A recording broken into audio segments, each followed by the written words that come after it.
What's up? This is Jayla from the Red Cup Chronicles. Right now, I will be reviewing season 7, episode 8. It's called Dirty Laundry. Starts off with Ashley and Tyler talking about wedding plans. Tyler wanted to choose kids' names.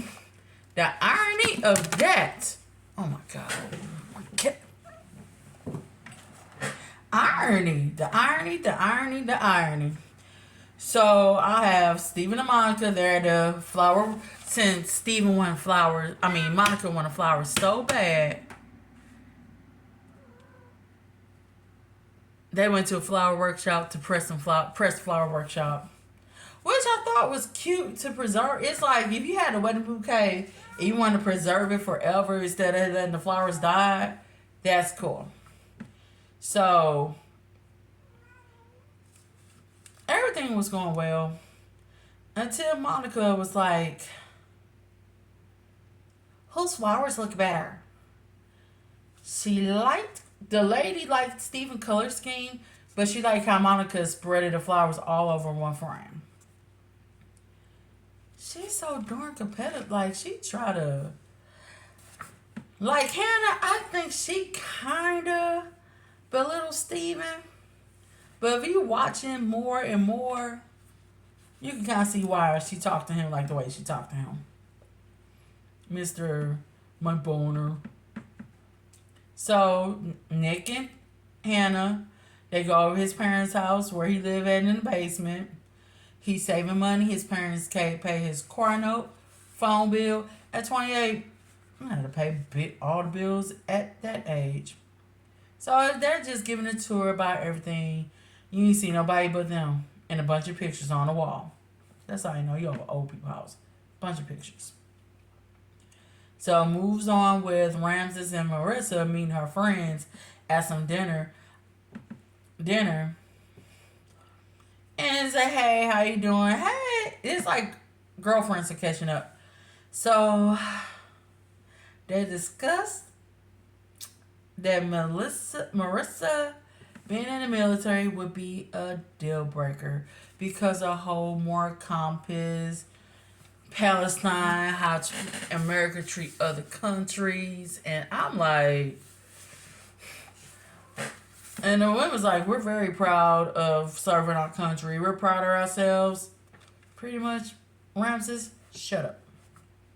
That's what they were low keys. They were saying it, but they wanted to be nice young ladies.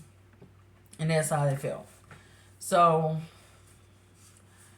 we're going to Tim and Alex's apartment where Tim is grilling the food for Alex's family to come over. He's nervous and they're discussing everything. They're nervous, they're jitters. So you see her dad, her mom, and her brothers there. And I thought that was so heartwarming, seeing family together. They're all talking, they getting to know each other. And the main thing that Alex and Tim have a commonality of is that family is very important for the both of them. Tim, he's the younger brother. Remember, he had 2 older sisters that died. And Alex, she's the oldest. Because they said how she acts kind of like a mom to her little brother. So that was pretty cool. So the mom asked the dun question, which is, have you all ever had an argument? Now, here's what I'm proud of Tim of. They stated they had disagreements, but he did not front her out in front of her family. I was so proud of that. Because, Tim is a talker. And Tim's not afraid to speak his mind. And I'm so glad he gave up that dog mess, at least for the show. So, Tim and the dad had something in common. They were both in the military. They were both born in England. So, Tim's like, the best thing I did was get into the military. The second best thing that I did is get out the military. They had a kiki about that. That food was looking good, although they bought some of the sides. They grilled the meat, but they bought the sides. Hey, you get it how you live it. You can do so much. Get ready for dinner. And it's time consuming, so I ain't knocking it. So Tim pulled the dad to the side, and he recited a letter that he told Alex in a pod to his dad, to her dad, since that letter was addressed to her dad, and the dad was so touched by Tim's words, like, look, I don't know you, but I believe in you. Don't hurt my girl. It, like I say, tug at your heartstrings. So we switch over to Taylor Garrett at her house, and they have a talk about residents, because Taylor want to move to San Diego. Garrett want to stay in Fredericksburg with his family and everything. It was like, it wasn't a debate, but it was like discussion, like, okay, what do you want to do? Switch at Stephen and Monica eating dinner. He ain't got no job like Tommy. It ain't like he ain't got no. Well, he worked. He's an electrician, and it's probably this low period. So Monica's joking around. I be your sugar mama. I be your baby mama. Say, sex is so amazing. Man who knows my body. They was talking about their sex and everything. I'm sorry, but Steven is a true cancer. A true June cancer at that. Sex, Lord. So, he was talking about that he was down with pegging. Because she said, my butthole will be for my husband. I was like, how we get from sensuality to just crazy stuff? Gotta watch that, Steven. I think he's either a big old freak or he is sexaholic. Because every other conversation has some type of sexual connotation in it. He said, giving birth is kind of like a man having a common cold. Steven, shut up. Because men have common colds typically do not lay to rest internally.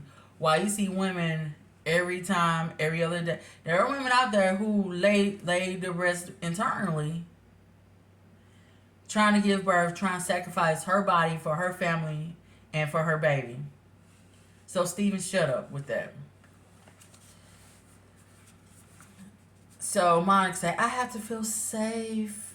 And you know what? A woman should feel safe in order to surrender her body to a man. So I feel her. It's like, I have a love-hate relationship with Monica. It's like I get her, but certain parts of her attitude, I was like. So it goes to Hannah and Nick clean up their house. And Nick was trying to give his itinerary about his day, like he gotta go to brokerage stuff at work. And she busts out and said, hey, can you take the trash out? I like the way you just take the trash out when I actually do it. How about let this man tell you about what's going on in his day instead of being rude towards him every other chance that you get? I didn't like that at all. Because it's like you can tell that Nick was very pumped up about work. Like, yeah, wait till I get my money right. That's the attitude that Nick had about real estate stuff. So, giving orders like a drill sergeant. They talk about their finances and everything. And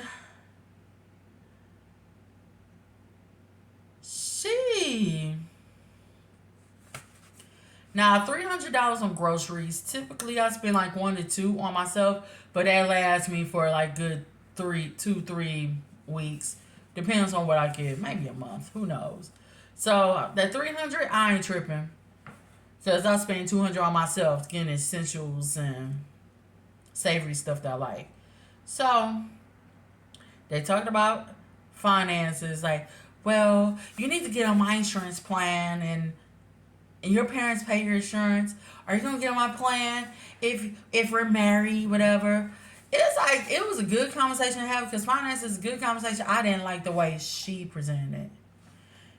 And she's talking to him like he is such an irresponsible little child. But it turns out she has student loan debt. She has debt. Why Nick doesn't. I thought that was kind of ironic, moronic, whichever is the perfect word for that. So, oh, we're like best friends. Really, Hannah, because y'all act like best friends. Switch over to Tyler and Ashley meeting her dad. Tyler gives her dad a 1738. Yes, I agree. The dad is a nice looking man. They talk and they're like, hey, what do you like about her? What do you like about him? Oh, this made me feel safe. I could be vulnerable. He's not a liar. I'm like, with Tyler's not a liar. I'm not a liar. Dad was like, take care of her. If you don't do right by her, I'm gonna step in. Till then, Daddy gonna step back. He's letting his little girl be a grown woman, and I appreciate the dad for that. Cause some parents in general, they be doing the absolute most. So we end this episode with Monica talking, to Taylor about the text that she found. Steven went to a sleep study, but he was busy texting a girl. If you're going to a sleep study, you're not going to text a girl about your fetishes. Man, that's a freaky froggy right there. That's my Cancer 69. You might as well call Steven the 6'9" God at this point. Shout out to Kendrick Lamar. Rack up. So, and Steven came and say, I'm sorry. I felt that he was kind of gaslighting her because Steven, you knew exactly what you were doing when you texted those other women. You already got mad because she didn't want to take it up anally and stuff, but yeah. And then Taylor brought up to her attention when they had that little party in Mexico after the fireworks. Steven was telling people how women are in his DMs trying to, no, can't say her name because she might sue. Basically, to slop on his knob like corn on a cob. Check in with him and do your job. Yes, he was worried about how women wanna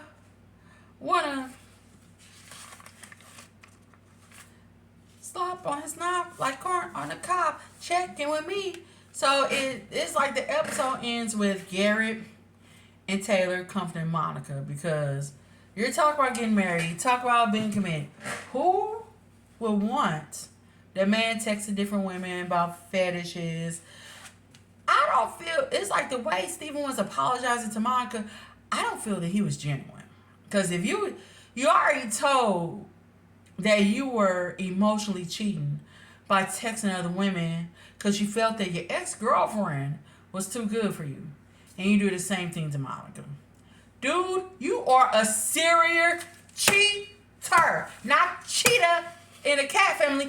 Cheater. Forget my notes because that's the end of episode 8 with season 7. You got a job? Raise your red cup. Make $1.15. Raise your red cup.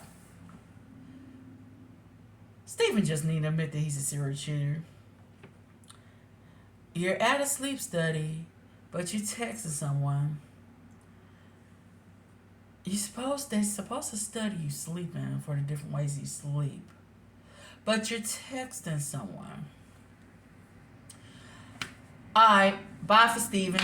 And raise your red cup. Bye.